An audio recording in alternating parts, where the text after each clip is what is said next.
published a paper called the Culture Level Quotient. And you can find out which culture level you belong to in the paper. And basically what you people talk about here, for sea study, it's supposed to be a new country. And, you are at the level of John Locke. Okay. Before John Locke, there was St. Augustine. Okay, John Locke. After John Locke, there's Milton Friedman. Nobody seems to understand Milton Friedman. Okay. I love Milton Friedman. Yeah, grandfather of Patrick Friedman, but nobody seems to understand what he's really trying to say. He's trying to tell people there should not be any man-made laws. Okay, that's his objective in his life. His dream is to create a money-oriented society. But after Milton Friedman, there's Kenneth Arrow, there's Gerard Debreu, John von Neumann. And these people say we can mathematically describe economy. So they are the mathematical economists. Okay, but they didn't solve any problem. And, Post-Science, which I'm the founder, came out and solved the problem of value posed by Gerard Debreu. So you are several levels away from what we are trying to say. Okay, basically you should understand Milton Friedman. If Milton Friedman said there should not be any man-made law, if you can understand that, then you see a different picture. What you are talking is still John Locke, who's trying to propose a government based on what happened after French Revolution. There's no more kings and emperors. You need to have a new system. The new system is called republic. Okay, so the United States, a republic, that's the most advanced government system in the world. It's installed in a new, establishing in a new world. Do you see this? The world culture move from new world to new world to new world to new world. Okay, the last new world is the United States. Okay, it's really supposed to be a country without government, without leader, without kings and emperor. Okay, but that's very old. That's 200-300 years ago. Milton Friedman already come out to say, we shouldn't have any man-made laws. In a sense, freedom havens, according to the traditional way people see governments, which is that a government doesn't exist until it's a certain size, and unless you have a king or a president, whatever, you don't have a government. People will look at freedom haven and say there is no government. We have no man-made laws.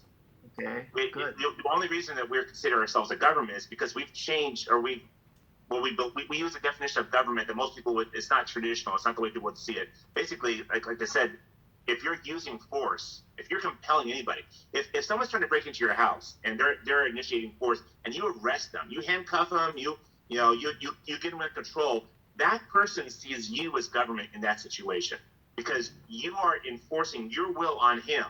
Even though he started it, and even though you're doing the complete right thing in your self-defense, he initiated it, but you overcame, and he is now your slave, in a sense. For that moment, you've captured him, and you can throw him out or whatever you want to do because you have control of the situation. You are government in that situation.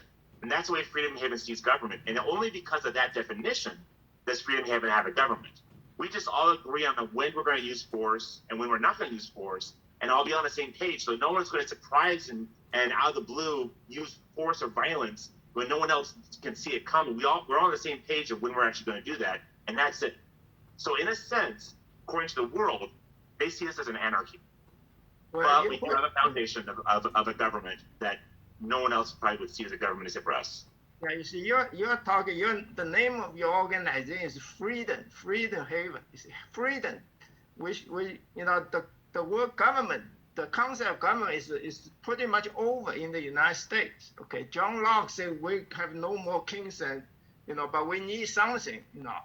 So basically, the government, the idea of having or not having government is over. Now we talk about freedom. Okay, the question is, do we have complete freedom?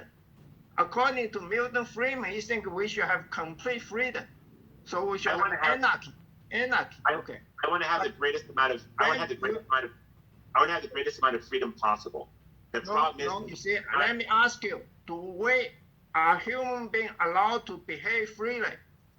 Yes or no? Answer me. You may not murder. You are not free to murder. Answer me yes or no. Are we free right now? Milton Friedman thinks we should be allowed to behave freely because we shouldn't make any man-made laws. Then the only other choice is to have total freedom. Okay, I ask you the question: do we have freedom? We don't have freedom right now. No. Freely? We don't have freedom right now. No. Okay, so in science, I'm a scientist. I'm a physicist, mathematician, philosopher. Okay, in freedom, in physics, all physical objects are regulated by laws of nature, non-violable laws of nature. There's no freedom in physics. Okay. In social science, we believe there's no freedom in human behavior because we are all constrained by some kind of mathematical constraint on our behavior. Okay, so you probably stand for freedom, and I stand for no freedom. Okay, so it's totally distinct two positions. Hey, Hugh, I'd like to interrupt. Let's get a couple more questions in here. I appreciate your sentiment and the conversation, but let's get a couple more questions here before we move on to the next segment. Does anyone else have a question? I love questions. Go ahead. We can hear you. Okay.